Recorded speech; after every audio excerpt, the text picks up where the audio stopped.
Good afternoon. Welcome to the Kennedy Center. My name is Jeff Ringer. I'm the director of the center, and I appreciate you being patient with us while we work out a technical detail or two. It's my pleasure to welcome you here today to our mini conference on Korea titled Tigers on the Peninsula, the Koreas in 2006. We're pleased that the Korea Economic Institute out of Washington, D.C. has joined us in co-sponsoring this today. Before I make a few remarks, we will follow BYU tradition and open with prayer. Ramona Hyung, a political science student from Granada Hills, California, will offer the opening prayer, and then I'll introduce the program.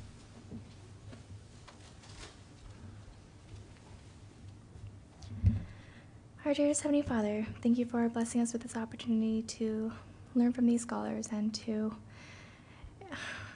extend our knowledge. Heavenly Father, please bless the speakers today that they may be able to deliver their message clearly and get their point across. Heavenly Father, please bless us that we may be able to be attentive and to learn as much as we can from this opportunity. Heavenly Father, please bless us that we may be able to become active participants in making this world a better place and using our knowledge for the good. And I say these things in which Christ, amen. Thank you, Ramona. As those of you who know the Kennedy Center recognize, we do a fair number of events in any given week. And I'm happy to do all of those. It's great to host them, but this one's special to me. Anything we can do on Korea makes me happy. I got off the plane at Gimpo Airport in March of 1980 as a new missionary. And if I remember the story, I may be making this up after 25 years, but as I remember the story, no one was there to meet us. And as I was the district leader on the plane, at least for the trip, I had to do something with the elders, and somehow I think we managed to buy an ice cream cone at a little kiosk there in the airport, which tasted nothing like American ice cream that we knew. So that was our first introduction to Korea. And if I remember right, we sat on the curb for hours until someone showed up and picked us up. So it was a difficult introduction to Korea, but it's been a great 25 years. I wrote my master's thesis on Korea. I wrote my PhD dissertation on Korea. And before I became a full-time bureaucrat and spent all my time in meetings, I actually used to teach courses on Korea as well. So I'm pleased, very pleased, to be able to co-host this today with the Korea Economic Institute. Aside from my personal bias in doing this, though, let me suggest a few reasons why we ought to all be interested in Korea and the affairs on the peninsula. Korea is a lesson, as I talk about in my political science classes, my U.S. foreign policy classes. Korea is a reminder that despite our celebrations of the last 15 years, the Cold War is not entirely over. Korea remains as the last divided country from the Cold War, and the military buildups on either side of the DMZ are a reminder that not all issues from the Cold War have been resolved. So it remains relevant in that way. Of course, it's relevant because of the security situation at the border and the potential of North Korean nuclear weapons that has gotten so much attention in this administration, beginning with President Bush identifying North Korea as part of the axis of evil, and the continuing talks about whether North Korea does or does not have the ability, and if so, how should we respond. The Cambodian ambassador, who was here last week and I was hosting for lunch, leaned over to me conspiratorially during lunch, knowing that I was interested in Korea, and said the Chinese ambassador had just told him earlier in the week that North Korea categorically did not have nuclear weapons. I suspect they had reasons for telling the Cambodian ambassador that, but it continues to be a very engaging question and one that should interest us all. Koreas also provide one of the best real-world laboratories of political and economic change. The lack of change, or the change that is slowly coming out of North Korea, certainly is one story, but a more compelling story for me is the remarkable transformation of South Korea, the Republic of Korea, in the last 25 years. The Korea that I walked into in March 1980 is not the Korea that you see if you get off the plane at the new international airport in Incheon today. It's a very different Korea. And that transition over 25 years, from military authoritarianism to a vibrant democracy, from a developing economy to one of the world's strongest economies, that's a remarkable story. And for all of us interested in social science, that gives us reason to study Korea as well. I'm pleased you're here today. I think there's a lot to be learned. I'm pleased that the participants have joined us today to talk in the areas of their preparation and expertise. I recognize that classes continue to go on. There will be people coming in and out as we overlap the class hours. We recognize that and appreciate your attendance here today.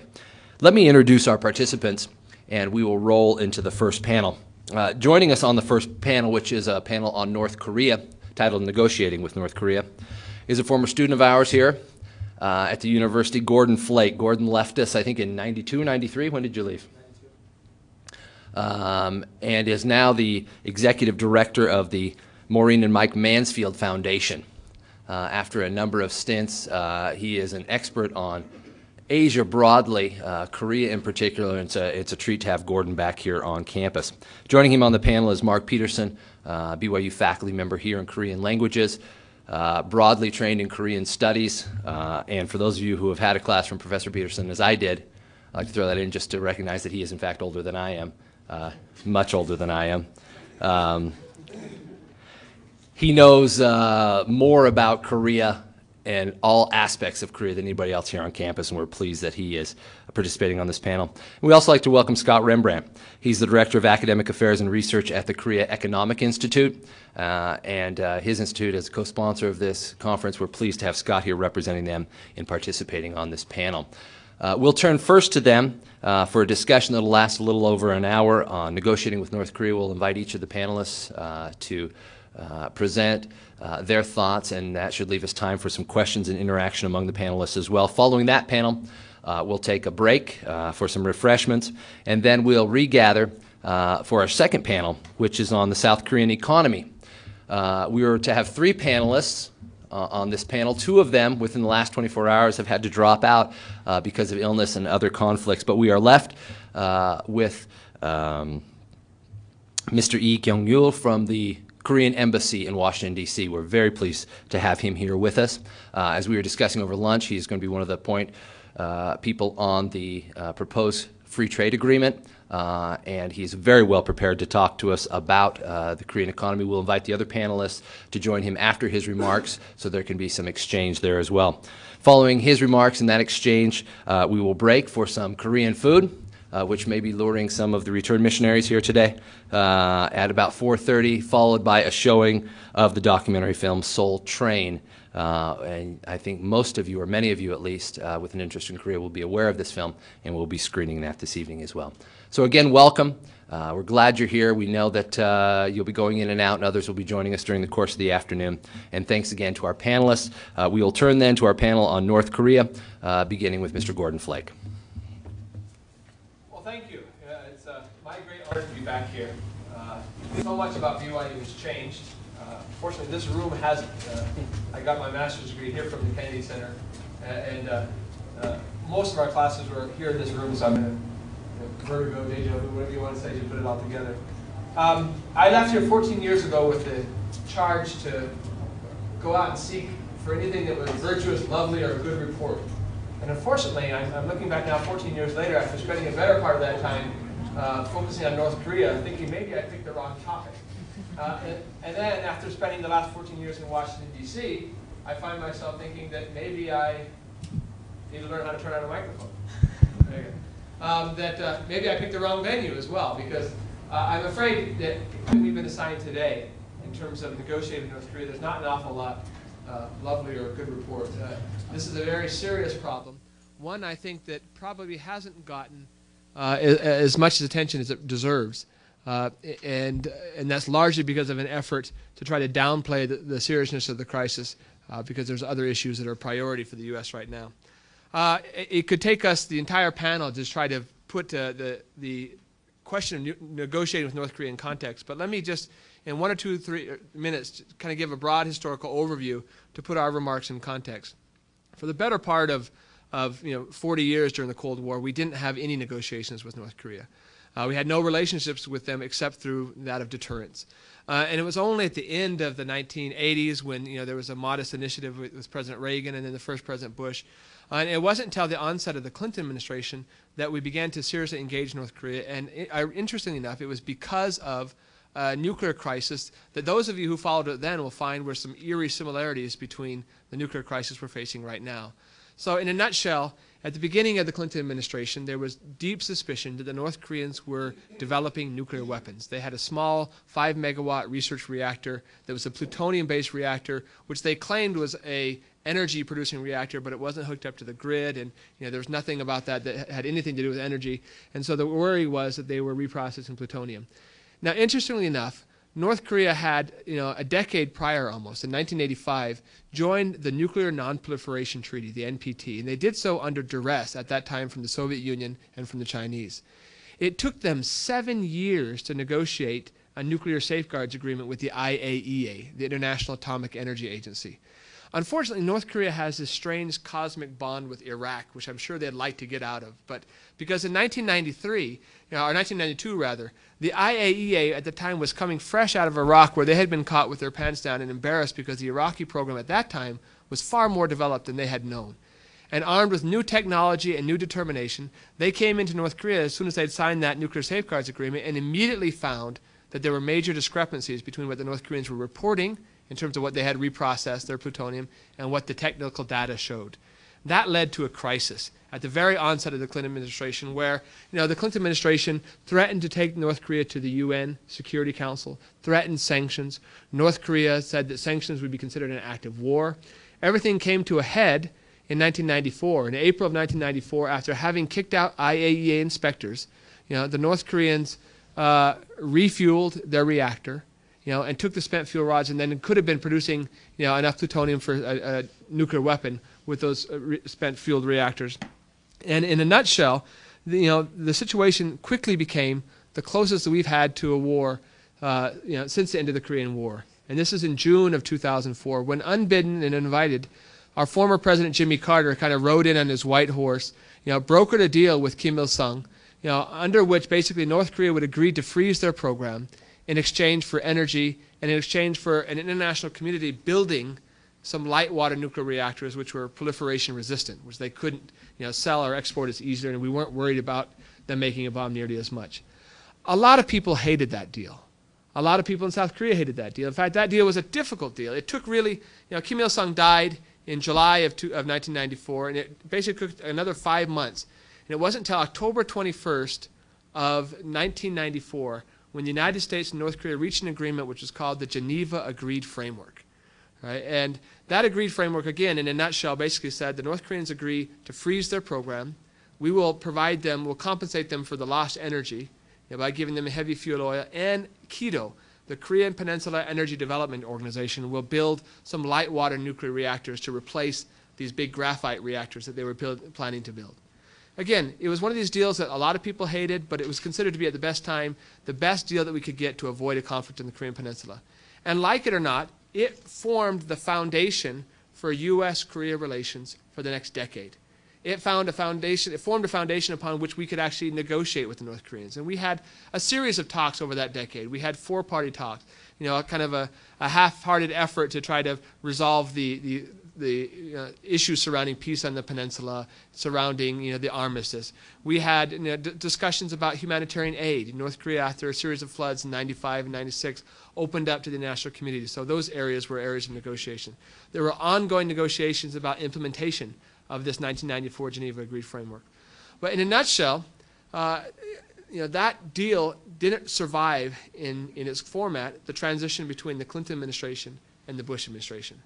The Bush administration came to power in early 2001, deeply skeptical of the North Koreans, believing that they couldn't be trusted, believing that they were cheating all along, saying in principle that they supported this deal, but underneath it that they were very concerned about it. So they, at the very onset of the Bush administration, expressed that skepticism, promised to have a review of their policy overall towards North Korea, and it wasn't for almost a year and a half into the Bush administration until October of 2002, when the first high-level Bush administration official visited Pyongyang. And that was James Kelly, our Assistant Secretary of State, and he went there with 2 things in hand. One was a bold proposal to kind of move forward with our relations. The second was some intelligence information that suggested that North Korea was developing a uranium-based nuclear weapons program, that they had frozen their plutonium-based program. They'd frozen this reactor, and it was under inspection, but they had been buying, primarily from Pakistan, from AQCon Network, you may have seen these names in the news, materials for a uranium-based nuclear weapons development program, right? And they presented this information to the North Koreans, and with my apologies to Mr. Lee here, the North Koreans at that time violated the fundamental rule of diplomacy, which is never tell the truth, right? They came back and in one form or another said, yes, you're right, we have this program. And what that led to was a downward spiral. And so let me take just a moment to paint out for you where I think we stand right now and why I am so concerned. Because I realize this is complex and I'm throwing out a lot of dates and names and stuff, but in a nutshell what it comes down to is that a lot of people are hoping that we can have another 1994 style agreed framework. And every time you hear President Bush talk about this, he says, oh, we're working on this, we're going to solve this diplomatically, the negotiations are going to work, and hence our topic today, negotiating with North Korea. But if you look at what's happened for the last almost 3 years now, in October of 2002, the North Koreans admitted to pulling out to an HU program in some form or another, right? Then the U.S. Cut off funding for the heavy fuel oil, so they kicked out the IAEA inspectors. Then they announced that they were pulling out of the NPT, pulling out of the Nuclear Non-Proliferation Treaty. Then they restarted their reactor at Yongbyon. Then they pulled out the spent fuel rods that had been under monitoring. All these had been kind of red lines under the Clinton administration, and moved them somewhere else, and apparently, they claim they have, began reprocessing them. At one point then they claimed they had nuclear weapons. At one point even threatened to export them. And then at several points, last year in particular, March 10th of last year, formally declared themselves a nuclear power, have done everything but test. February 10th of last year, 2005. March 31st of last year, announced that they would only talk about mutual disarmament with the U.S. They would no longer discuss unilateral disarmament. That was off the table in terms of that. And so in a nutshell, what happened is North Korea has dug themselves into an extremely deep pit from which I am deeply skeptical that they have the ability to get back out. There was a degree of political capitulation that would be required just to get back to the starting line is monumental, right? And at the same time, the United States has not remained stagnant, right? Because the original agreed framework was based on North Korean denials about its program. So now, where in the past we were happy with the freezing of the program, now we are demanding that that program must be abandoned. In fact, the U.S. mantra right now is complete, verifiable, irreversible dismantlement, CVID. Washington is the home of all acronyms, right? So, we have CVID as the demand, right? So it's not only plutonium, but also uranium, and then not only, freezing it, but getting rid of it, and doing so verifiably, and doing so irreversibly. So the gap between where we are and where they are is by orders of magnitude greater than it was 10 years ago in 1994. And there's a couple of very important factors that are very different. 1994 was a pre-9/11 world, right? In 1994, the U.S. tolerance for risk and ambiguity was much higher than it is now. And so, again, if you sum up, and again, I'll be very clear, I supported the 1994 Geneva Agreed Framework. I thought it was the best possible deal. But if you sum it up, North Korea basically did not have to return to compliance with the IAEA, did not have to return to compliance with its NPT agreements, did not have to return to compliance with this 1992 North-South Denuclearization Accord. They just had to freeze their program, and the hard issues would be solved later. And in return for that, we gave them these other deals, right? Now, for us, that was a good deal because basically we paid for the avoidance of war by being willing to live with ambiguity and risk. Post 9/11, our tolerance for living with ambiguity and risk is much, much lower than it was in 1994. And of course, as you might imagine, after having been listed as a member of the axis of evil, and whoops, one of them is gone, right? North Korea's paranoia or fear about the U.S. has gone up too, their loss of trust. And so, again, we're very far different on these 2 points. There's also 2 other very important factors, at least in terms of the diplomatic approach to this. Our ability to compromise in 1994 was based on North Korean denials. They said it's an energy program, it's a peaceful program. Those denials are out the window at this point right now. And so you can't have the same levels of compromise. That's why you have to have CVID or some form thereof, right? And also based on ambiguity, which again is in short supply these days in regards to that program. So long story short, I say that just to say this is one of these programs where we shouldn't just kind of say, oh, don't worry, we'll solve it diplomatically, we'll come up with another compromise deal, because the compromise deal is much, much more difficult than it was then. So let me talk just very briefly about the current crisis and how we've been addressing it. The Bush administration, well, let me first put this in context. when all this was going down, this downward spiral I just described to you, I was like Chicken Little. In 2003, right before the lead up to the war in Iraq, I thought that we were going to go to war with North Korea because I misunderestimated, to use a Bushism, a very important thing. I underestimated the Bush administration's capacity to ignore North Korea, right? Now, because if you look at it, right, under the Clinton administration, it was very clear. You touch those spent fuel rods, we strike. In June of 2004, when Carter called, Clinton was meeting in, the war room preparing for nuclear strikes on North Korea, right? And that's just strikes on North Korea's nuclear facilities, right? Not for nuclear strikes in North Korea, right? That's a very important distinction there, right? But and he made it very clear. You start the reactor, you kick out the IEA inspectors, you pull the NPT. That is cause for these coercive actions. Whereas in the last 3 years, all of these things have gone by very quickly, and the Bush administration's response has been, nothing, right? So again, there's this image outside of Washington that Bush is this cowboy, this ultra-conservative Neanderthal, right? Knuckle dragger who wants to fight anything, right? The reality in North Korea is he's ignored everything. How can you do this, right? And I learned something here at the Kennedy Center, probably in this room, which is one of these great political science axioms that says only Nixon can go to China, right? In other words, had Kennedy or Johnson or some Democrat tried to go, they would have been called pinko, soft on communism. They couldn't have done it politically. It wasn't possible, right? But a hard-bitten anti-communist Republican like Nixon could pull it off. That's how he could normalize relations with China, or actually make the first visit in '72, right? In the same way, I think you can make a strong case that only Bush can ignore North Korea. Because anyone who served in the Clinton administration will tell you anything they did with North Korea, the Republicans in Congress were whacking them over the head with it, right? The Bush administration does nothing, and the Republican response in Congress is nothing. Very quiet, because Bush on the one hand says, I remember the axis of evil, I loathe Kim Jong-il, he even called Kim Jong-il a pygmy, so because of the rhetoric, in terms of the actions, he's able to ignore this issue. Now, in some ways, that's a good thing, right? Because if you're like me and you want to avoid crisis in the peninsula, you're happy with his capacity to ignore North Korea. Again, May of 2003, I was running around thinking that we're on the brink of war, right? But there is a fundamental problem here, and there's a tension between the ability to ignore North Korea and thus avoid short-term crises and, the difficulty when this becomes stretched out with the window of opportunity closing, like I was describing earlier. So basically you have a tension between short-term crisis avoidance and a long-term forwardation of the problem where the diplomatic solution becomes less and less likely and more difficult as time goes on. Because the more North Korea develops its program, the more it deploys its missiles, the more its chemical and biological weapons get developed, the more difficult this problem becomes. So that's the tension that we face today. The U.S. response has been to address this through diplomacy, through six-party talks. And this is actually one area where I actually agree with the Bush administration.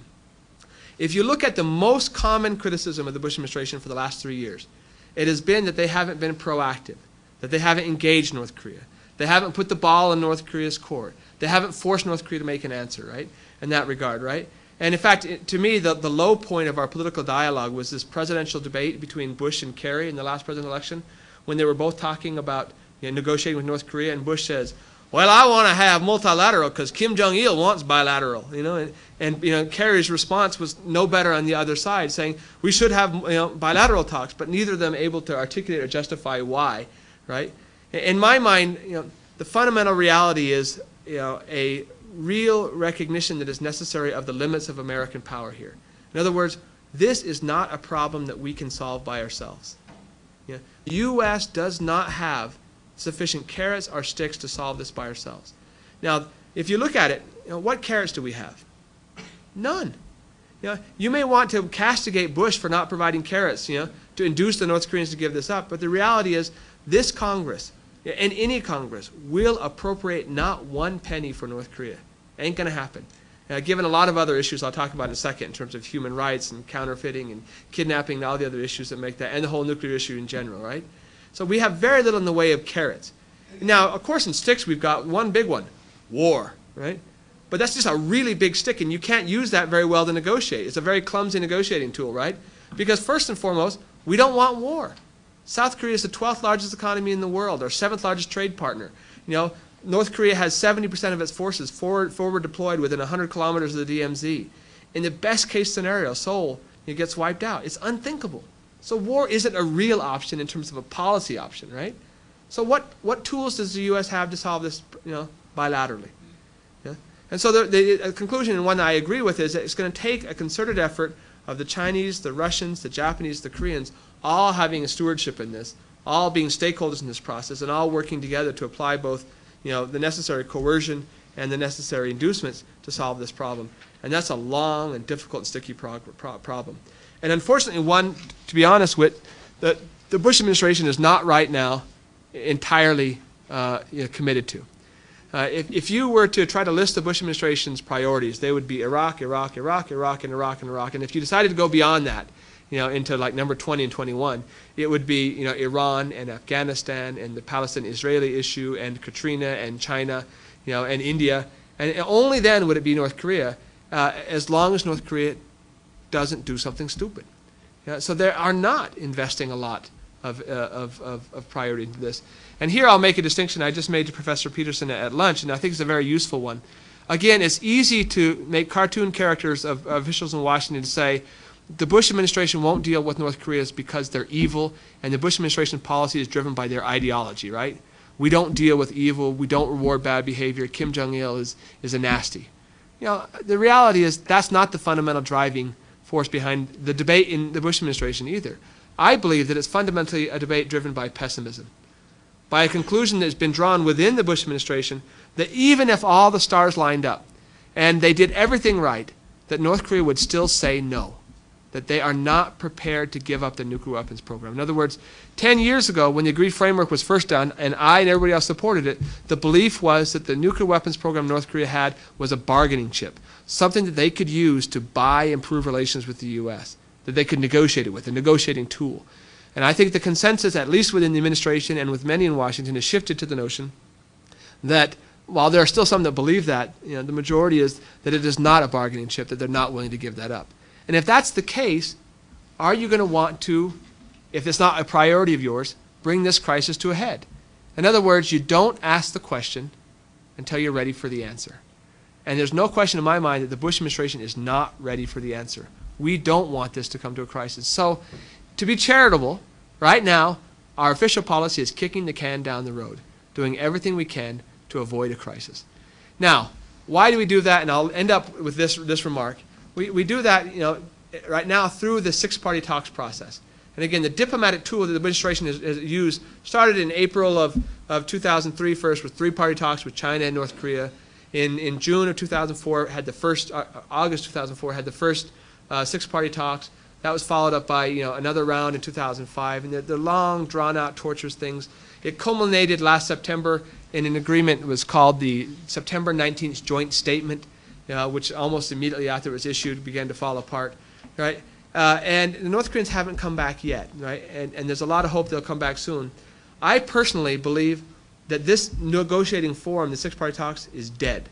But it's a zombie. In other words, it's dead in terms of its prospects, but it's still moving, and it needs to move. And why it has to move is because of the U.S. and China, right? In other words, if you look at last November, the North Koreans came to around the six-party talks last November, but they were entirely intransigent, had no change in positions. It was by all parties' accounts a complete waste of time. So you might ask yourself, why did they come? Well, I can tell you the answer, and this gives you kind of an insight to how this plays in the region more broadly. They came because of APEC, the Asia-Pacific Economic Cooperation Agreement, right? I don't know if you know, but every year there's an APEC meeting, and the leaders of the Asian nations gather at a country in Asia for a big photo op and get a gab fest about economic issues, right? Well, Hu Jintao, the president of China, had to go to South Korea for the APEC meeting, right? But he had not yet, as president of China, been to North Korea. And given protocol in the relationship with North and South Korea, he had to go to North Korea first.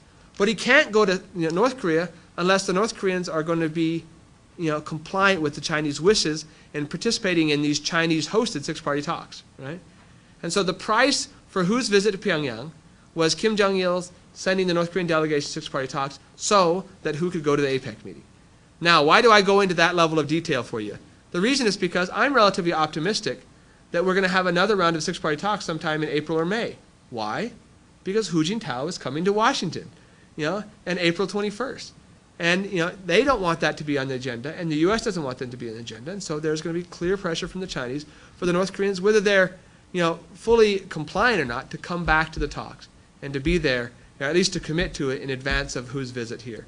And that will buy another 6 months for the zombie to continue to move on and for the can to be kicked down the road. So, again, I apologize for the relatively cynical, pessimistic view, but that's why I came back here, because I needed to sit at the feet of my professor and to once again be dipped in this vat of optimism that is BYU. So I'll stop there.